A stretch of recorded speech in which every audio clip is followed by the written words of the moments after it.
Hello friend, today I'll teach you lesson number 1 of First Flight, a letter to God, written by G.L. Fuentes। दोस्तों, ये कहानी एक farmer की है। Lencho was a farmer, he was very hard working. लेकिन ज़िंदगी में कभी कभी ऐसा होता है, बहुत सारे प्रॉब्लम आ जाते हैं और इंसान उन प्रॉब्लम के सामने बहुत मजबूर हो जाता है। When we find all ways closed, at that time we always recall God. We have only hope of God. तो ये कहानी भी कुछ ऐसी ही है। आइए शुरू करते हैं। The house, the only one in the entire valley, sat on the crest of a low hill. एक वैली थी जिसे घाटी कहते हैं और क्रेस्ट कहते हैं top part of the mountain. तो उस वैली में टॉप पार्ट में, या कह सकते हैं एकदम सबसे ऊंचे स्थान पर एक घर था। From this height one could see the river and the field of ripe corn dotted with the flowers that always promise a good harvest. और उस ऊंचाई से कोई व्यक्ति अगर देखे तो वहाँ से उसे एक नदी दिखाई देती थी, वो नदी को देख सकता था। और वहाँ पर कॉर्न मतलब मकई के खेत थे वहाँ पर, जिसमें फ्लावर लगे हुए थे। ऐसा लग रहा था जैसे कि डॉट डॉट डॉट करके दूर तक फ्लावर बिछे हुए हैं। और वो फ्लावर ये प्रॉमिस कर रहे थे कि इस बार अच्छी फसल होगी, अच्छी क्रॉप होगी। The only thing the earth needed was a downpour और एटलीस्ट अ शावर। अब ज़मीन को सिर्फ एक ही चीज़ की ज़रूरत थी, वो थी बहुत अच्छी बरसात हो। अगर अच्छी बरसात ना हो तो यहाँ पर लिखा है शावर, तो थोड़ी सी बरसात हो तो भी काम चल जाएगा। Through out the morning Lencho, who knew his field intimately, had done nothing else but see the sky towards the northeast. Intimately कहते हैं बहुत closely। और लेंचो जो अपने खेत को, अपने फील्ड को, अपने फार्म को बहुत अच्छी तरह से जानता था कि उसे भी पानी की ज़रूरत है, तो पूरी की पूरी सुबह लेंचो ने कुछ नहीं किया सिवाय कि वो नॉर्थ ईस्ट की तरफ देखता रहा। उसे उम्मीद थी कि वहाँ से क्लाउड्स आएंगे और बरसात होगी। Now we are really going to get some water woman. Lencho ने, यहाँ पर वुमन मतलब उसकी पत्नी होगी, अपनी पत्नी से कहा कि लगता है सचमुच अब बरसात होने वाली है और हमें पानी मिलेगा। The woman who was preparing supper replied yes God willing. और वो जो लेडी या स्त्री जो लेंचो की पत्नी थी, वो शाम का खाना बना रही थी, उसने जवाब दिया, हाँ भगवान की इच्छा होगी तो शायद हमें खाना मिल सकता है। यहाँ पर सपर वर्ड का यूज़ हुआ है। सपर मतलब डिनर, शाम का खाना। The older boys were working in the field. जो बड़े बेटे थे लेंचो के, वे खेत में काम कर रहे थे। While the smaller ones were playing near the house until the women called to them all. और जब तक उस स्त्री ने बच्चों को खाने के लिए नहीं बुलाया, तब तक छोटे बच्चे वहाँ पर खेल रहे थे। कम फॉर डिनर, आओ बच्चों डिनर करो। It was during the meal that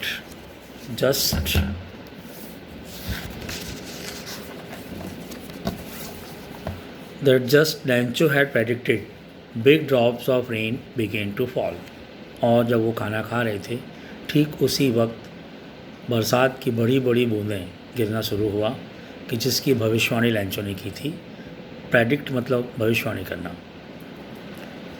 और लेंचो ने ये प्रेडिक्ट किया था, भविष्यवाणी की थी कि बरसात हो सकती है, इसीलिए वो नॉर्थ ईस्ट की साइड देख रहा था। In the north east huge mountains of clouds could be seen approaching. North east direction में, नॉर्थ ईस्ट दिशा में हम यहाँ पर जो लेंचो कह रहा है या राइटर कह रहे हैं यहाँ पर कि बड़े बड़े बादल माउंटेन्स ऑफ क्लाउड्स, बादलों के पहाड़, यानी बहुत विशाल बादल, बहुत सारे बादल देखे जा सकते थे। अप्रोचिंग मतलब आते हुए। The air was fresh and sweet, हवा बहुत ही ताज़ा थी, बहुत मीठी थी। जब बरसात होती है तो मिट्टी की भीनी भीनी खुशबू आती है, इसलिए कहा गया है कि air was fresh and sweet. The man went out for no other reason than to have the pleasure of feeling the rain on his body, and when he return he exclaim, these are not raindrops falling from the sky, they are new coins. The big drops are 10 cent pieces and the little ones are 5s.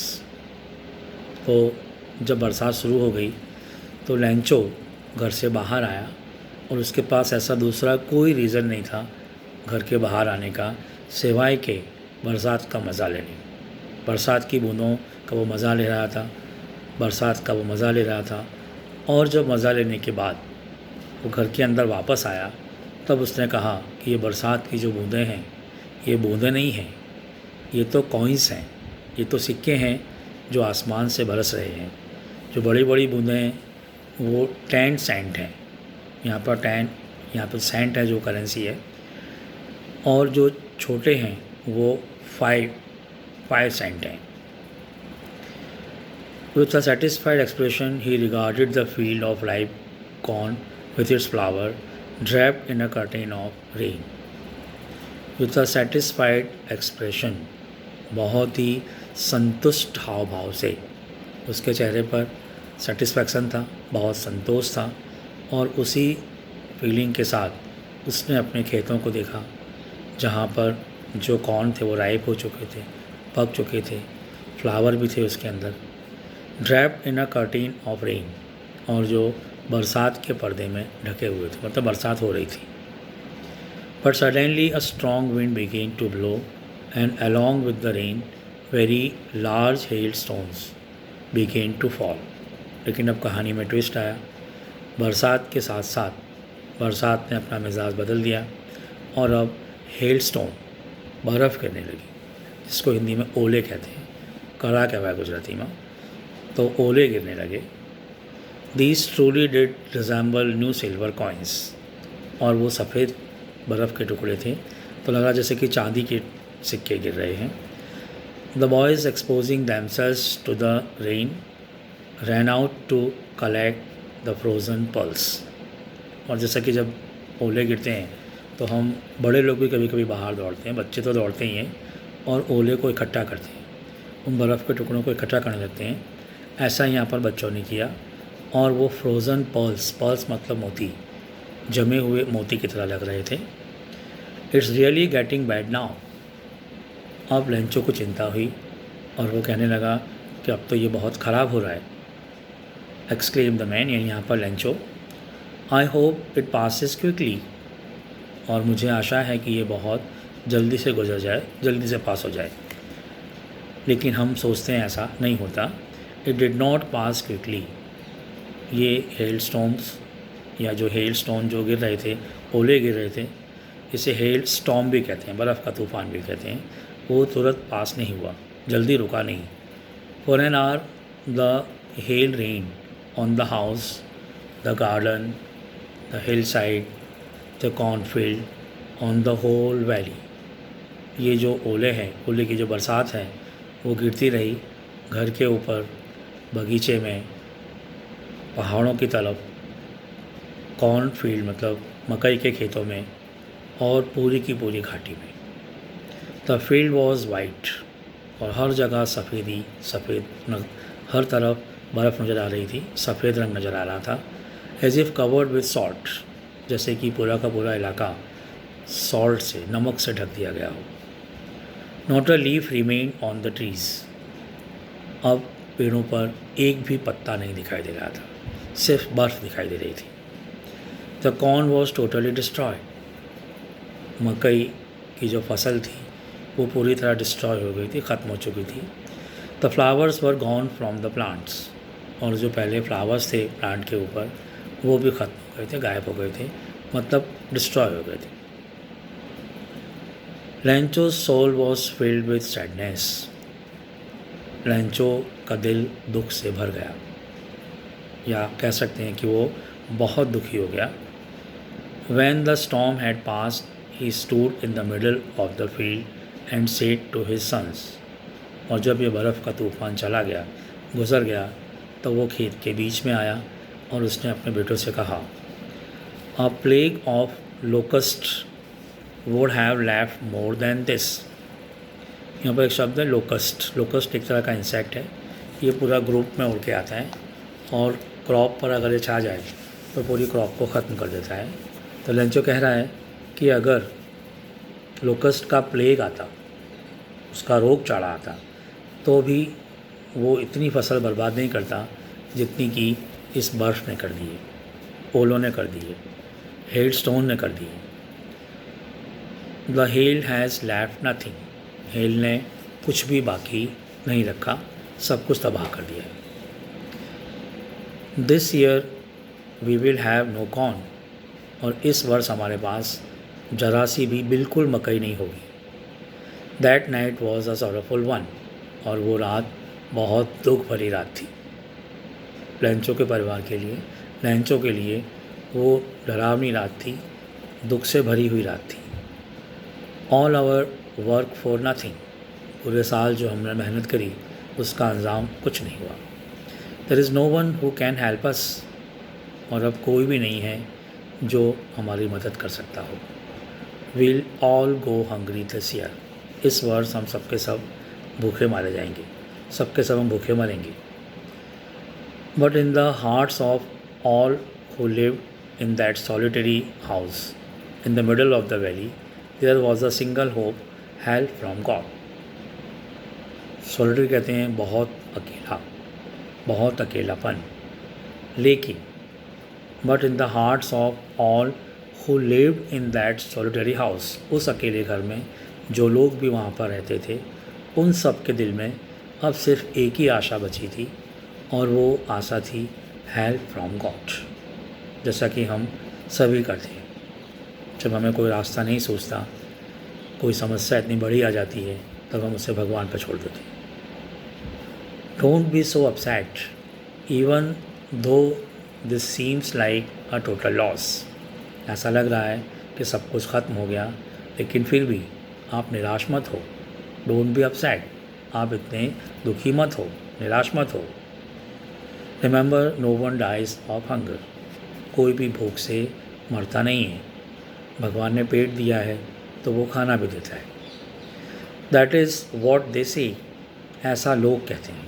No one dies of hunger. All through the night. पूरी रात, सारी रात। Lencho thought only of his one hope. Lencho अपनी उस एक आशा के बारे में, उस एक उम्मीद के बारे में वो पूरी रात सोचता रहा। The help of God. भगवान की सहायता, भगवान से जो सहायता मिलने वाली है उसके बारे में सोचता रहा। Whose eyes as he had been instructed see everything. जिसकी आँखें, भगवान की आँखें सब कुछ देख सकती हैं। Even what is deep in one's conscience. यहाँ तक कि हमारी अंतरात्मा में, हमारे मन में क्या चल रहा है वो भी भगवान देख सकते हैं। ऐसा लेंचो को बताया गया था। Lencho was an ox of a man. Ox of a man मतलब बहुत hard working like an animal in the fields. वो अपने खेतों में जानवरों की तरह काम करता था। But still he knew how to write. लेकिन ऐसा ही नहीं है, वो अनपढ़ किसान नहीं था, वो लिख सकता था, उसे लिखना भी आता था, पढ़ना भी आता था। The following Sunday at daybreak he began to write a letter which he himself would carry to town and place in the mail. It was nothing less than a letter to God. लेकिन अगले Sunday सुबह होते ही उसने एक पत्र लिखा, एक letter लिखा। वो टाउन में गया, शहर में गया और उसे पोस्ट कर दिया। उस लेटर में क्या लिखा था? God he wrote, if you don't help me my family and I will go hungry this year. भगवान, यदि तुम मेरी मदद नहीं करते हो तो मैं और मेरा परिवार इस वर्ष भूख से मर जाएंगे, भूखे मरेंगे। आई नीड 100 पैसों in order to sow my field again and to live until the crop comes because the hailstorm. और मुझे अभी 100 पैसों की ज़रूरत है, आप मुझे वो भेज दीजिए जिससे मैं फिर से अपने कॉर्न के बीज बो सकूं, और उससे तैयार होने में एक वर्ष लग जाएगा। तब तक हम कैसे जिएंगे? उसके लिए मुझे 100 पैसोस करेंसी का नाम है। Latin America, south America, Brazil, Spain, वहाँ की जो कंट्रीज़ हैं वहाँ पर ये करेंसी उस वक्त चलती होगी जब ये स्टोरी लिखी गई। तो 100 पैसोस की डिमांड की गॉड से लैंचो ने। He wrote to God on the envelope, और एनवलप के ऊपर, कवर के ऊपर लिखा to God. Put the letter inside, और लेटर को कवर के अंदर रखा। एंड स्टिल ट्रबल्ड, अभी भी उसे थोड़ी तकलीफ हो रही थी। वेंट टू टाउन, शहर में गया, टाउन में गया।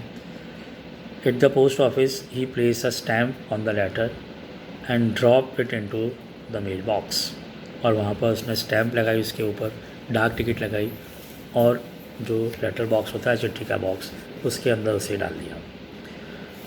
One of the employees who was a postman and also help at the post office went to his boss laughing heartily and showed him the letter to God. और वहाँ पर एक postman था जो पोस्ट ऑफिस में काम करता था, उसने लेटर निकाला और वो उसे देखते ही हंसने लगा। हंसते हंसते वो पोस्ट ऑफिस के बॉस, मतलब पोस्ट मास्टर के पास गया। अब वो क्यों हंस रहा है? Never in his career as a postman had he known that address to God. भगवान का पता उसने अपने पूरे कैरियर में, पोस्टमैन के कैरियर में, उसने कभी ऐसा कोई लेटर नहीं देखा था कि जो भगवान को लिखा गया। भगवान का पता किसी को पता नहीं। तो पोस्ट मास्टर और फैट, एमिएबल कहते हैं, बहुत मज़ेदार, फ्रेंडली। जो पोस्ट मास्टर था, पोस्ट ऑफिस का बॉस होता है, उसे पोस्ट मास्टर कहते हैं, वो थोड़ा मोटा था और बहुत ही खुश मिजाज, एमिएबल था। Fellow also broke out laughing, वो भी ज़ोर से हंसने लगा। But almost immediately he turn serious and tapping the letter on his desk commented, what faith, I wish I had the faith of the man who wrote this letter. और उन्होंने कहा, हंसते हंसते वो अचानक रुक गए और कहा कि वाह, क्या श्रद्धा है, क्या फेथ है, क्या विश्वास है। और वो और थोड़ा ज़्यादा सीरियस हो गए और उन्होंने कहा कि मैं इस व्यक्ति के साथ करस्पॉन्डेंस करूँगा, क्योंकि उसकी जो श्रद्धा है, उसका जो विश्वास है, वो टूटना नहीं चाहिए। So in order not to shake the writer's faith in God, the post master came up with an idea, answer the letter. और उन्होंने ये तय किया कि वो उस व्यक्ति को, मतलब लैंचो को, जवाब देंगे गॉड की साइड से, जिससे क्या होगा, जो लैंचो का विश्वास है वो कभी टूटेगा नहीं। But when he opened it, it was evident that to answer it needed something more than goodwill. और लेटर पढ़ने के बाद पोस्ट मास्टर को पता चला कि सिर्फ जवाब देने से काम चलेगा नहीं, दूसरा भी कुछ करना पड़ेगा। दूसरा क्या करना पड़ेगा? इंक, दूसरा more than goodwill, ink and paper, यानी सिर्फ पेपर इंक से काम चलेगा नहीं, दूसरा भी कुछ करना पड़ेगा। But he stuck to his resolution, resolution कहते हैं संकल्प, जो संकल्प उन्होंने किया था वो उससे चिपके रहे। He asked for money from his employees, he himself give part of his salary and several friends of his were obliged to give something for an act of charity. उन्होंने अपने दोस्तों से, पोस्ट ऑफिस में जो उनके साथी थे, उनसे पैसे इकट्ठे किए, अपनी सैलरी में से भी कुछ दिए, और ये डिसाइड किया कि वे लैंचो को पैसे भेजेंगे। It was impossible for him to gather the 100 pesos, और 100 पैसोज़ इकट्ठा करना उनके लिए बहुत असंभव बात थी। So he was able to send the farmer only a little more than half. तो उन्होंने जो पैसे इकट्ठे किए थे वो हाफ पैसे से कुछ ज़्यादा थे, यानी 100 पैसोज़ का हाफ करना तो 50 होता है, 50 से कुछ ज़्यादा पैसे इकट्ठे किए, पैसोज़ इकट्ठे किए, और वो भेजने का डिसाइड किया। He put the money in an envelope address to Lencho and with it a letter containing only a single word as a signature God. और वो सारे पैसे कवर में रख दिए और लास्ट में सिग्नेचर की गॉड। कि वो गॉड ने लेंचो को पैसे भेजे हैं, ऐसी इमेज क्रिएट हो, इससे उसकी श्रद्धा टूटेगी नहीं। The following Sunday Lencho came a bit earlier than usual to ask if there was a letter for him. और नेक्स्ट संडे लेंचो वहाँ पर जल्दी आ गया ये पूछने के लिए कि उसके लिए कोई लेटर आया है। It was the postman himself who handed the letter to him while the postmaster, experiencing the contentment of a man who has performed a good deed, looked on from his office। और postmaster अपने office से ये देखने लगा कि letter खोलने के बाद लेंचो के चेहरे पर किस तरह के हाव भाव आते हैं, किस तरह की फीलिंग आती है। वो देखने लगा कि इस चैरिटी जो उन्होंने चैरिटी की है उसका परिणाम क्या होता है। Lencho showed not the slightest surprise on seeing the money. Lencho ने जब पैसे देखे तो उसे बिल्कुल सरप्राइज़ नहीं हुआ। ऐसा लगा जैसे कि उसे श्योर था, उसे ये पक्का पता था कि भगवान उसकी मदद करेंगे। सच वॉज हिज कॉन्फिडेंस। इस हद तक उसे कॉन्फिडेंस था कि पैसे देखने के बाद उसे सरप्राइज़ नहीं हुआ, उससे आश्चर्य नहीं हुआ। बट ही बिकेम एंग्री, लेकिन वो गुस्सा हो गया, उसे गुस्सा आया। When he counted the money, जब उसने पैसे गिने तो उसे बहुत गुस्सा आया। God could not have made a mistake. भगवान तो ऐसी मिस्टेक, ऐसी भूल कर नहीं सकते थे। Nor could he have denied, और वो इनकार भी नहीं कर सकते थे। Lencho what he had requested. Lencho ने जो रिक्वेस्ट की थी, जो निवेदन किया था, उससे भगवान ठुकरा भी नहीं सकते थे और ऐसी भूल भी नहीं कर सकते थे। कैसी भूल, तो आइए देखते हैं आगे। Immediately Lencho went up to the window to ask for paper and ink. तुरंत ही लेंचो विंडो के पास आया, खिड़की के पास आया, पेपर मांगा और इंक मांगी। On the public writing table he started to write. और पब्लिक टेबल वहाँ होता है लिखने के लिए, वहाँ जाके उसने लेटर लिखना स्टार्ट किया, शुरू किया। With much wrinkling of his bro. उसकी आँखों की जो भवें थी, आईब्रोज थी, वो थोड़े टेंशन में थी, थोड़ी चिंता में थी। Cause by the effort he had to make to express his ideas. वो अपने आइडियाज़, अपने विचार कैसे व्यक्त करे लेटर में, इसी सोच में डूबा हुआ था। तो उसकी आईब्रोज पर रिंकल आ गई, थोड़ी सी सिलवटें आ गई। वैन ही फिनिश्ड, जैसे ही उसने अपना लेटर पूरा किया, he went to the window. Window के पास गया, वो खिड़की के पास गया। टू बाय अ स्टैम्प, डाक टिकट खरीदने के लिए, स्टैम्प खरीदने के लिए। विच ही लिक्ट मतलब थूक लगाना। And then affix to the envelope, और वो एनवेलप जो कवर था उसके ऊपर उसे चिपका दिया, फिक्स कर दिया। With a blow of the fist, fist कहते हैं मुक्का, मुट्ठी बांधी और उससे जोर से उस पर मारी और स्टैम्प को चिपका दिया। The moment the letter fell into the mailbox the post master went to open it. जैसे ही वो लेटर बॉक्स में गिरा, तुरंत ही वहाँ से पोस्ट मास्टर आए और वो लेटर वहाँ से निकाल लिया। इट सेड, लेटर में क्या लिखा था देखते हैं, क्लाइमैक्स है अब स्टोरी का। God of the money that I asked for only 70 pesos reached me. जो मैंने पैसे आपसे मांगे थे मदद के लिए, उसमें से सिर्फ 70 पैसोज मुझे मिले हैं। सेंड मी द रेस्ट, जो बाकी बच गए हैं वो भी जल्दी भेज दो। Since I need it very much, क्योंकि मुझे इसकी बहुत ज़्यादा ज़रूरत है। But don't send it to me through the mail, because the post office employees are a bunch of crooks. Lencho, bunch of crooks कहते हैं चीटरों का झुंड, चीटरों का समूह। और लेंचो ने कहा कि मेहरबानी करके आप पोस्ट ऑफिस से मुझे वो पैसे मत भेजना, क्योंकि पोस्ट ऑफिस में जो लोग काम कर रहे हैं वो सब के सब कैसे हैं, चीटर हैं। वो पैसे खा जाएंगे और मुझे सारे पैसे देंगे नहीं। Thank you.